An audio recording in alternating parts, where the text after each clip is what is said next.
Esto es Después de la Noticia, el espacio de También Opinamos, donde entrevistamos a los protagonistas y analistas de la información para entender los sucesos de México y el mundo. ¿Qué tal? Sean bienvenidas y bienvenidos a También Opinamos. ¿Cómo están? Nos da mucho gusto saludarlos el día de hoy en la Universidad Iberoamericana, donde hoy tenemos la oportunidad de conversar con Denise González Núñez, la maestra Denise González Núñez, quien es coordinadora del programa de Derechos Humanos de la Universidad Iberoamericana, para conocer acerca de un informe que fue presentado hace algunas semanas, en el que abordan el tema del derecho a la verdad. Se llama Derecho a la Verdad, alcances y limitaciones en casos de violaciones graves de derechos humanos. Pues maestra, gracias por la entrevista aquí en También Opinamos. ¿Cómo está? Muy bien, gracias. Muchas gracias a ustedes por el interés de conocer esta iniciativa. No, pues al contrario, gracias por recibirnos y conocer de un tema importante en nuestro país y en la sociedad mexicana, como es este tema del derecho a la verdad. Pero como siempre partamos del inicio, maestra, ¿cómo podemos, o mejor dicho, cuál es el origen, cómo surgió este informe? Este informe surge por iniciativa de Artículo 19. En realidad el Programa de Derechos Humanos se benefició de la invitación que hace Artículo 19 para participar en este ejercicio colectivo, en el que además estuvieron involucradas organizaciones de derechos humanos que tienen un amplio camino en la defensa y en la promoción de los derechos humanos. Entonces, hace más de un año, por iniciativa, por invitación de Artículo 19, nos reunimos, empezamos a dialogar sobre cómo podría integrarse un informe sobre el derecho a la verdad a partir de las experiencias que las organizaciones tenían en el acompañamiento de casos específicos.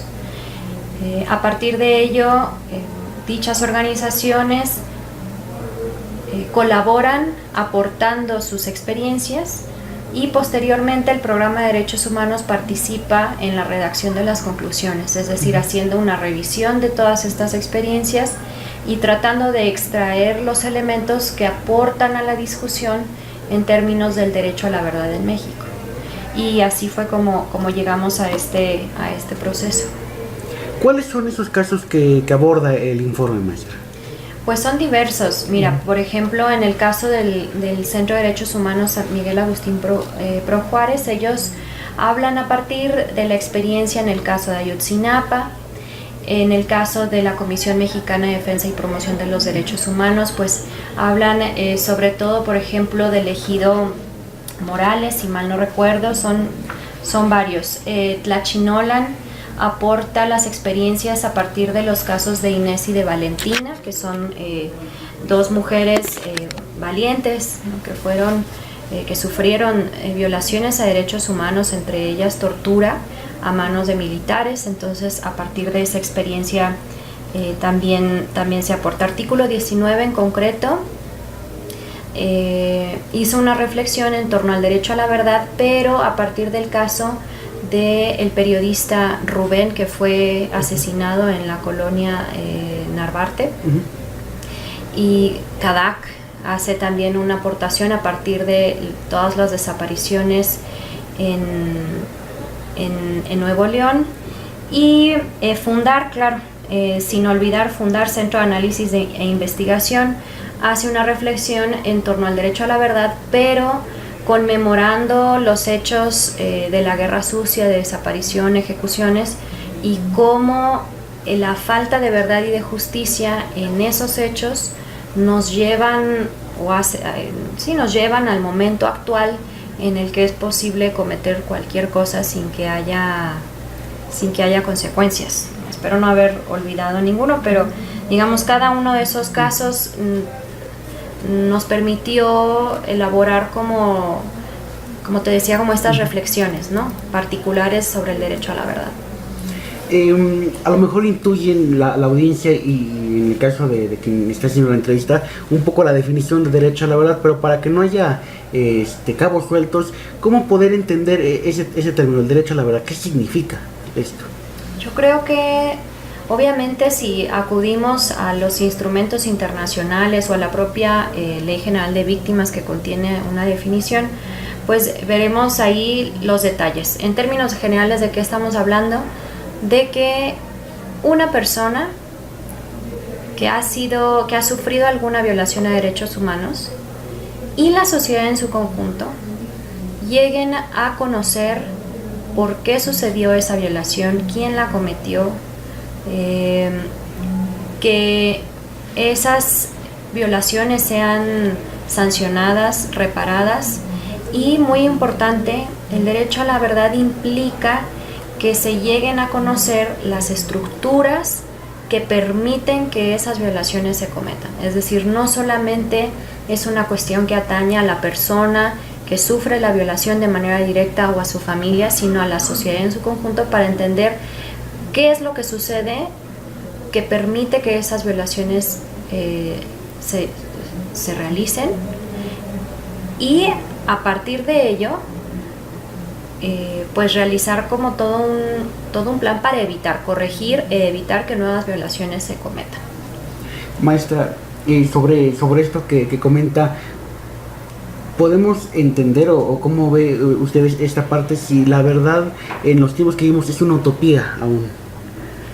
Pues una de las conclusiones del informe es que lamentablemente sí, ¿no? Digamos, términos muy generales, y sobre todo a partir de estas experiencias concluimos que el derecho a la verdad en México lamentablemente sigue siendo una ficción, y tan solo hay que remitirnos, como lo comentaba hace un minuto, a la experiencia que aporta, o las reflexiones que aporta Fundar en relación a los hechos de la Guerra Sucia. Eso en realidad nunca llegó a ser investigado a profundidad. Obviamente hay un informe de la Fiscalía para los movimientos del pasado, FEMOSP, es un nombre muy largo, pero el nombre corto, digamos, es FEMOSP. Hay un informe que solamente fue publicado después de que se publicó en una página del National Security Archive en Estados Unidos, ¿no? Tan solo después de que sucedió eso, la Procuraduría colgó en su página algunos días el informe de la FEMOSP, pero nada más, ¿no? Y hay muchos casos que siguen sin resolverse, casos de la Guerra Sucia que siguen sin resolverse. Y después de esos y muchos otros hechos violatorios de derechos humanos que han sucedido desde entonces hasta la fecha, siguen sin resolverse. Seguimos sin conocer la verdad en torno a muchos de ellos. Y obviamente las estructuras que han facilitado esos hechos no se han desmontado, ¿no? Tan así es que sigue y sigue y sigue, y llegamos a nuestra actualidad, donde 43 estudiantes pueden desaparecer sin que no se llegue a conocer la totalidad de los hechos.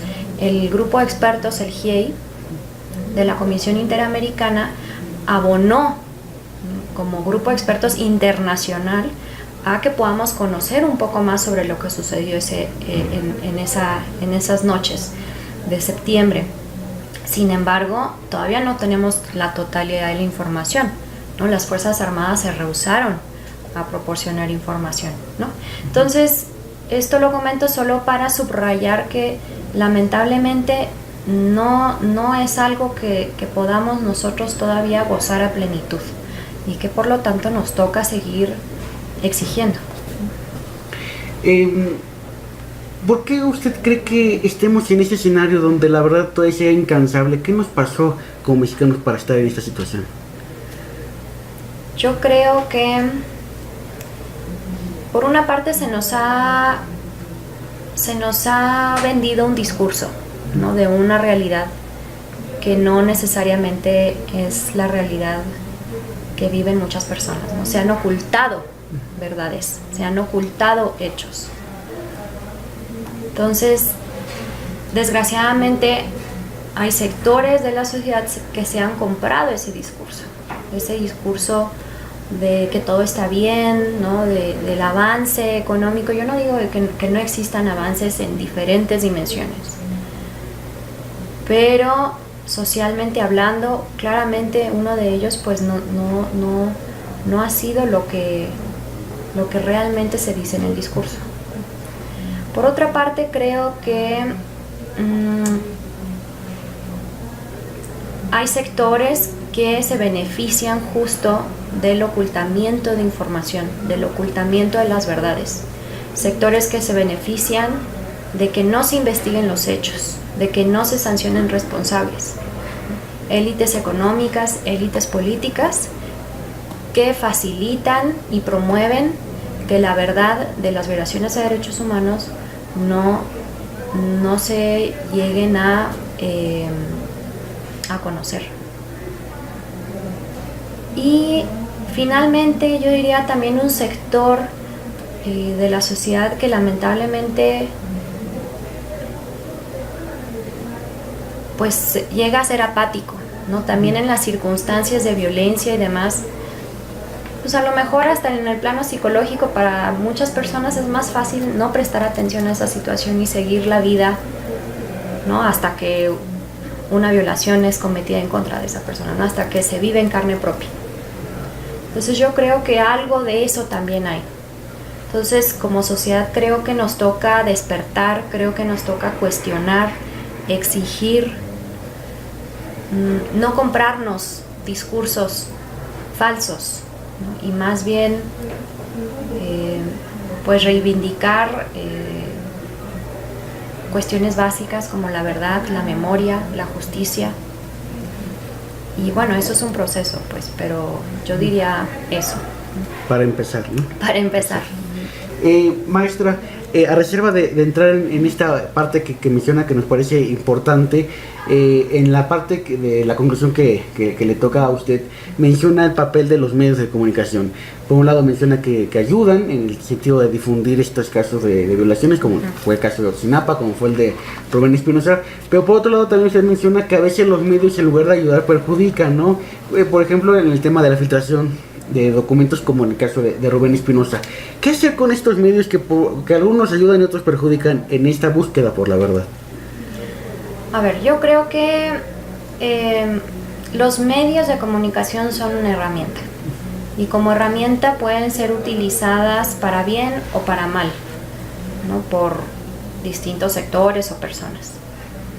En las conclusiones del informe lo que se señala es que el Estado, al menos a partir de las experiencias que aquí se integran, ha utilizado algunos mecanismos de obstrucción de la verdad y que uno de esos mecanismos ha sido precisamente la fabricación de narrativas mediáticas. Entonces, ¿qué sucede? Agentes del Estado generan discursos falsos, discursos que tienen el objetivo de desorientar a la sociedad, de comunicar información falsa, pues utilizan a los medios para hacer llegar precisamente esos discursos falsos. Entonces, en esa medida es que los medios pueden llegar a ser justo herramientas de la confusión, del ocultamiento, ¿no? De la fabricación de verdades, ¿no? De la fabricación de realidades que no corresponden.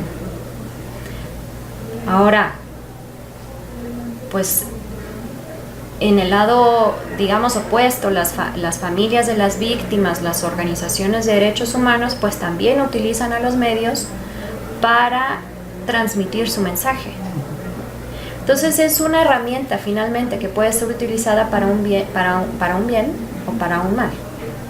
Y como sociedad pues también nos toca aprender a distinguir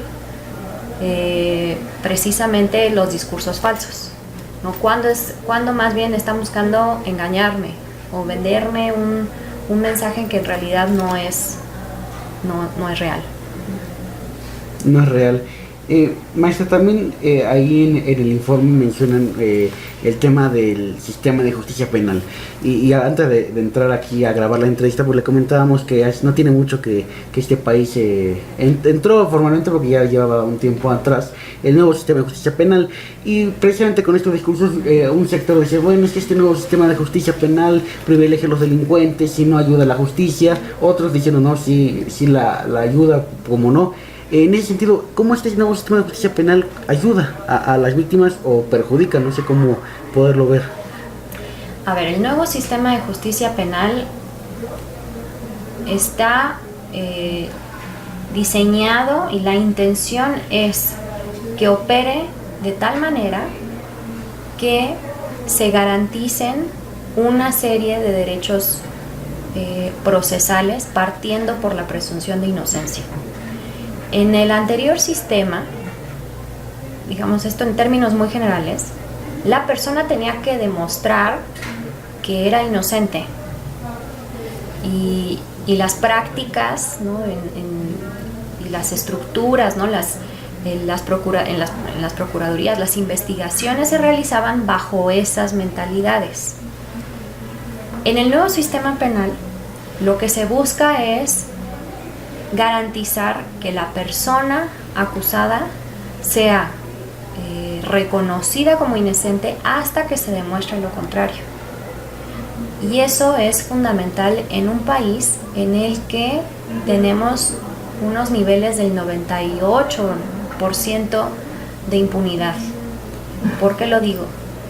Si tenemos un sistema de justicia que no funciona bien y que lo que hace es fabricar culpables, pues entonces a lo mejor habrá muchas sentencias y muchas personas detenidas, ¿no? Muchas personas en la cárcel, pero va a seguir habiendo impunidad porque las personas que son realmente culpables están en la calle.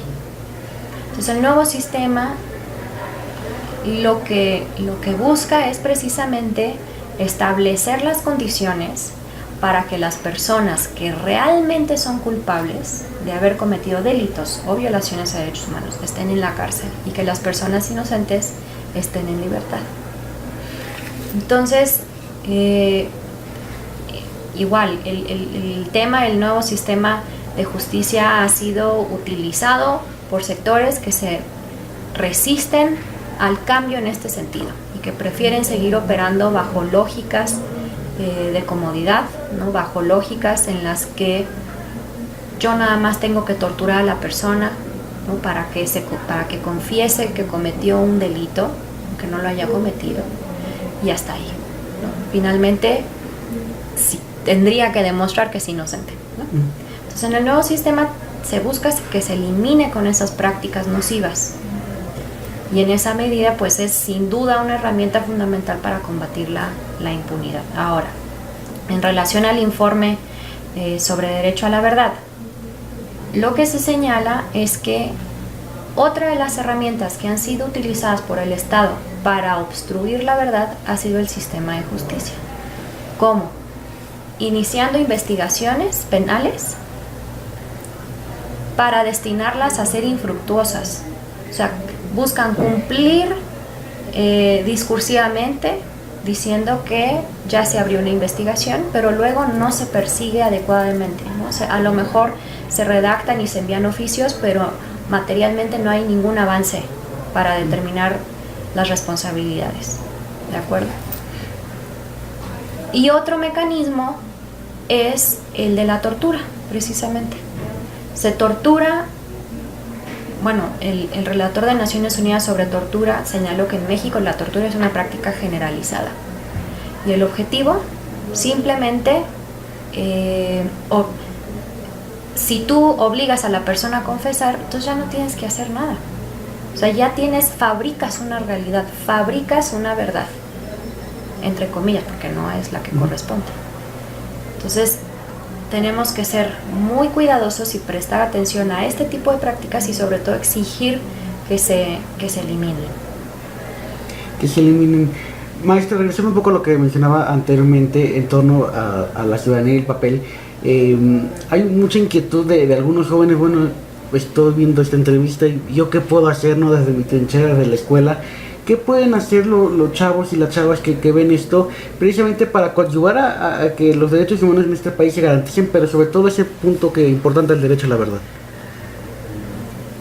Yo creo que en primer lugar aprender a distinguir justo los discursos falsos, los discursos orientados a engañarlos. Sabiendo, bueno, como ya lo dije, que los medios de comunicación pueden ser herramientas para engañar o herramientas para transmitir una verdad, pues aprender a distinguir justo esos discursos falsos. Luego yo diría también conocer sus propios derechos. y exigirlos. Y darse cuenta que el derecho a la verdad no solamente le pertenece a la persona que ha sufrido una violación a derechos humanos. No solamente le pertenece a las familias de los 43 estudiantes. No solamente le pertenece a Inés y Valentina, ¿no?, como víctimas de violaciones a derechos humanos. También le pertenece a la sociedad en su conjunto, ¿no? Las y los jóvenes, tú, yo, todos tenemos derecho a saber qué sucedió en esos casos y cuáles fueron, perdón la insistencia, las estructuras que facilitaron que esas violaciones se cometieran y que se sigan cometiendo otras violaciones a derechos humanos.